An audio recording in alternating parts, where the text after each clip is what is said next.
hommikust! Oleme kogunenud Lange motokeskusele, et anda avapauk Talendid rajale 2024 hobikaardi sarjale. Talendid rajale on mõeldud eelkõige alustavatele lastele, võisteldakse kahes vanusegrupis kuni 10-aastased ja kuni 12-aastased. Selle aasta võistlussari koosneb 5 nädalavahetusest, alustame täna Langel ja siis iga kuu toimub üks etapp, järgmine on juba Unibeti kaardikeskuses maikuus, juunis on Aravetel, juulis on Laitse hobikaardi rajal ja finaalvõistlus on augusti alguses Hiiumaal Käinas ja see toimub 2-päevasena. Selle aasta võib-olla kõige olulisem selline positiivne areng on see, et U12 klassi võitjale on auhinnaks pilet maailma suurima hobikaardisarja finaalvõistlusele ehk siis Sodi World Finalsile ja see võistlus toimub siis nii-öelda järgmisel aastal. Hea meel on näha, et esimesel etapil on kogunenud juba kummaski klassis vanusegrupis 20 võistlejat. Loodame, et hooaja peale see arv kasvab veel ja hooaeg tuleb kindlasti vägev. Üks oluline muudatus on veel, et mis sobib ka tänase ilmaga väga hästi kokku, et Langel sõidame esimese etapi siserajal, mida ei ole jälle taaskord pikemat aega tehtud. Et siserada on kompaktsem ja kitsam ja kindlasti sportlikus mõttes keerulisem ja ajasõitude kaal on kindlasti väga suur. Ja samuti Langel on siis elektrikaardid, et sõidetakse elektrikartidega, mis on jällegi oma väände poolest väga terased ja teravad, et sõitjate tagasiside on praegu olnud väga positiivne.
Sedaviisi, aeg on siis käes autasustamiseks ja alustame U10 finaali esikolmikuga.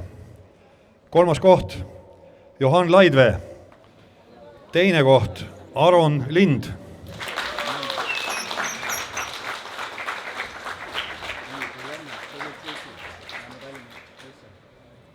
ja tänase etapi võitja Karl Hugo Kõrge.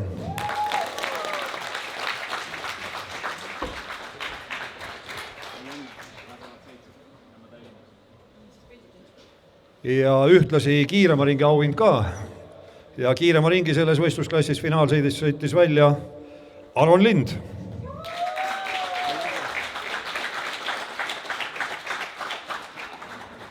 Kuidas siis klassika? Mis tunne on? Mulle meeldis väga sõita selle elektrikardiga, ma polnud sellega varem sõitnud. Mis ta teistmoodi oli? Et see on elektriline ja see on natuke aeglasem kui bensiinikart. Aga kui kiiremaga sõita, äkki siis on hoopis mõnusam? Ma ei tea, võib-olla. No igatahes saame näha, kas järgmisel etapil näeme ka sind? Ei näe, ma ei sõida rohkem. Aga võistluskardiga? Sõidan, mul on järgmine nädal trenn. Aga igatahes edu sulle. Henri Soo.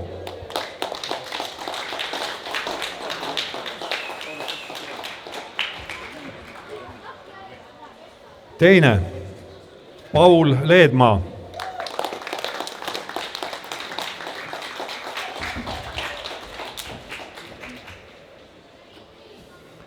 Ja võiks öelda, et Lindide maffia tegi puhta töö. Esikoht Iron Lind.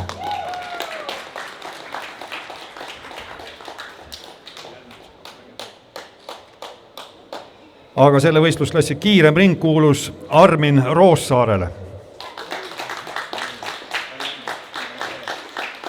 Aga siit finaalist tuli ka tänane parim tüdruk finaalis ja selleks oli Liis Liivand.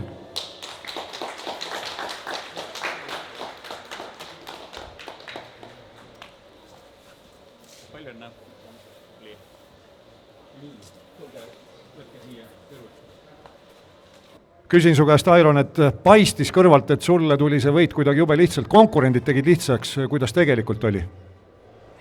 Algusstart ja konkurendid, kuid nad avarii tegid. Aga muidu palju sa jälgisid seda, mis selja taga on? Mulle tundus siin kommentaatorina, et sa keskendusid puhtalt oma sõidule. Kas oli nii? Põhimõtteliselt natuke ikka vaatasin selja taha ka. Kui palju sa siin rajal varem trenni teinud oled? 2 aastat. No, siis sa ikka tead, kuhu poole kurvid lähevad. Küsin sinu käest ka seda, et kas teed terve sarja kaasa? Jaa. Ja järgmine etapp on nüüd vabas õhus. Kas oled seal ka harjutamas käinud? No olen terve Eesti peal harjutamas käinud. Jaa. Ja kuidas sina võrdled siis elektrikarti sisepõlemismootoriga kardiga? Elektrikart on ikkagi aeglasem ja mootoriga on lõbusam. Aitäh ja edu teile kõigile!